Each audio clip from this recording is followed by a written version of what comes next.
Welcome back to another show. Thank you for joining me once again for another day of some insights, some wisdom, some life advice, something in life that we have to battle through. That's what this show is all about, as well as like just bringing you into my life and showing you how I live and, my transformation and my progress in life. So thank you for being here today. So I'm out in the city of Rancho Cucamonga. My mom had surgery, knee surgery. Went good, everything went smooth. So I'm just out here taking care of her. And it's hot as hell out here. Definitely makes me appreciate living in LA. But yeah, in this episode, I'm going to share with you 3 ways to handle betrayal. With all the stuff going on social media, YouTube, and everywhere, everybody always has 3 ways to do something, 5 ways to do something, etc., etc. I mean, I do it too. I give 3 ways to do a lot of things, but I don't really hear many people talk about ways to handle betrayal, because everybody in life is going to go through some kind of betrayal, whether it's with your friend, whether it's somebody you're dating, your wife, your family. Somebody's going to betray you, and that's just the way life is. And so oftentimes we don't talk about that. We don't talk about ways to handle that, to overcome that, to deal with it, and to process that. And so today I'm going to share with you experiences in my life of people being disloyal, people betraying me. I think it's important and be able to give you some insight into my life. And even now, that I've changed my life, still experiencing betrayal. That just comes with the territory. Especially as you begin to become successful, you're going to experience betrayal even more. But we're going to talk about 3 ways to handle that. So I just got this in the mail. I love this because it comes in a recycled bag. And so I'm always trying to do anything I can to help the environment. Let's see what's in here. So I ordered a sample of the new hoodie, the How to Battle hoodie. So this hoodie got logo, recognize it, challenge it, conquer it, evolve with every battle. Got the HTB on the sleeve. So for those of you that don't know, that are just following me, I have a clothing line and I have different items in there, and I just redid my line, going with a new company now. Check it out if you're interested. I'm gonna put the link to my clothing line in the description. Got this new sweater, we got shirts, everything on there. So in terms of dealing with betrayal, how to deal with it, well, the first thing is definitely don't retaliate. The people that I trusted, the people that I would have gave my life to, ended up betraying me. They weren't loyal. I know what betrayal is. I've been dealing with it, and even to this day dealing with it. So, but I could tell you this, with my familiarity with betrayal, the one thing that you don't want to do is retaliate. The one thing that you don't want to do is spend your time, your precious time, just dwelling on it, thinking about ways you can get back. You think that if you retaliate, if somebody does something to you, if somebody betrays you, if you think that retaliating is going to make you feel better, you're wrong, because it's not. All it does is just continue to build negative energy in your life. I know that for me, back in the day, when people would betray me, I would always try to figure out ways to get back at them, to do something to them, to have somebody harm them. And nothing good came from that. And not only that, I just kept building more and more and more bad karma. And so the first way to deal with people who betray you is to choose calm over conflict. Choosing calm over conflict is making the decision to not let the other person continue to have control over you. When you think about what they did to you, you're going to be focused on it. You're going to be consumed with it. You're going to wake up in the morning thinking about how somebody betrayed you. And that's them continuously being able to control your life, because they're controlling your happiness. They're controlling your thoughts. They're making you think of all these negative ways that you can harm them. but that does nothing for you. That solves nothing. The best thing you can do is just cut that person off, right? Remain calm, cut that person off, and realize that that person was just not meant to be in your life. Learn something from that situation. Take that situation and let it be a lesson. And know that you're going to be able to replace that person with somebody way better because you've learned from that situation. Also, don't let that impact how you go forward with meeting new people, because not everybody's like that. So don't let that person have that control over you that makes you get out of character, that makes you act violent, or that keeps you from now meeting somebody else because you feel like you can't trust anybody. I have helped people and gave to people who sued me, who lied on me, who betrayed me, who broke my heart and let me down. I have been betrayed so many times that when you don't betray me, I'm shocked. I'm scared to believe that you might be real. They always say give and give from your heart. But I want to add to that and say that sometimes when you give from your heart, you are empowering people. And when you empower the wrong one who has malicious intent, they got their hand out because they have no power. They're weak, they're broke, they're struggling. Something is going on. And you reach your hand out to them. You let them move into your home. You let them borrow money. You let them use your car. You let them have access to you and everything that comes with you. So therefore, you are empowering them. You put your hand out to them and you help them to get off the ground. With that hand, they take your hand, and as soon as they get off the ground, that hand becomes a fist, and they proceed to knock you out.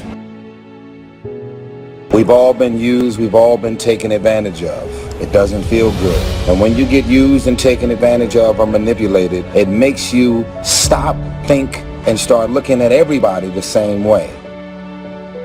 It makes you question any and everything and everybody because you were used, manipulated, and taken advantage of.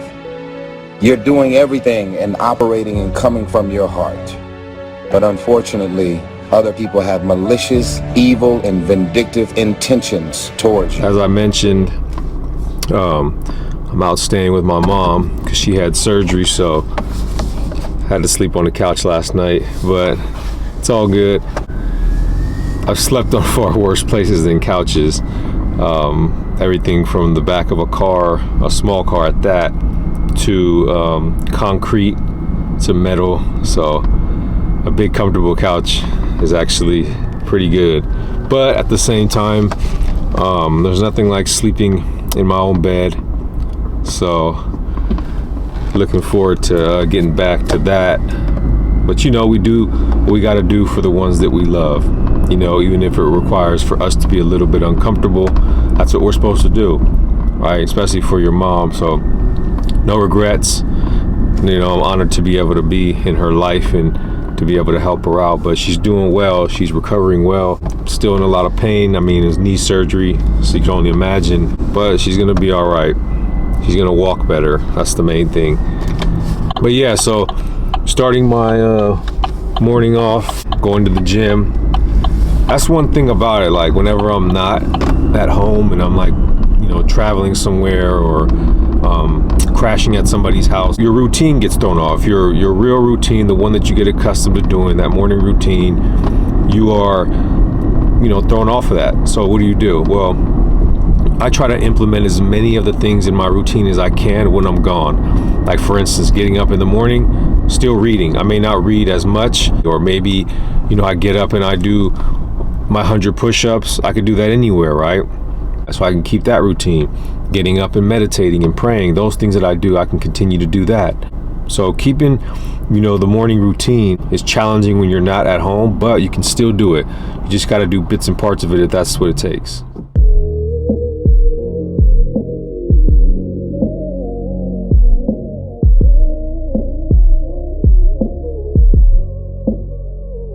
We talked about choosing calm over conflict, right?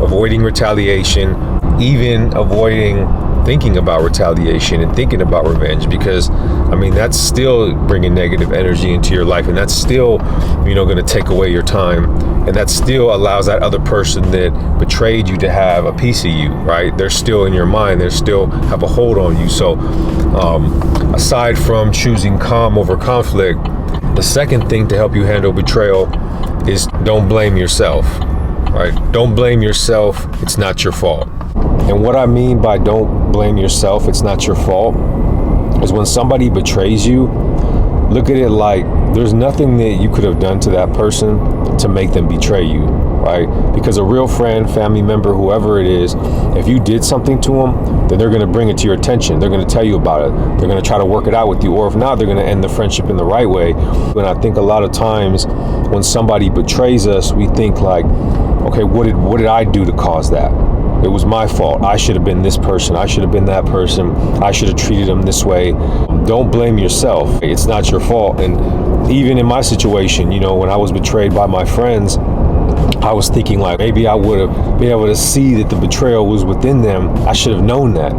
It's my fault. I should have known that. We just blame ourselves, but it's really not. We're just doing what we're supposed to do as good people, which is be loyal, right? Be a good friend, be a good partner. We're doing all the right things, and so when people betray us, it's not our fault. I didn't get these niggas everything, and that was from the heart. Rolly chain every car, all it did was let me scar. Heard my dog talk behind my back, and I'm like, let him talk. I won't say his name, but he gon' feel his shit in every. And so the last piece of advice I have for you, as far as what you can do to help you to handle betrayal, it's simple.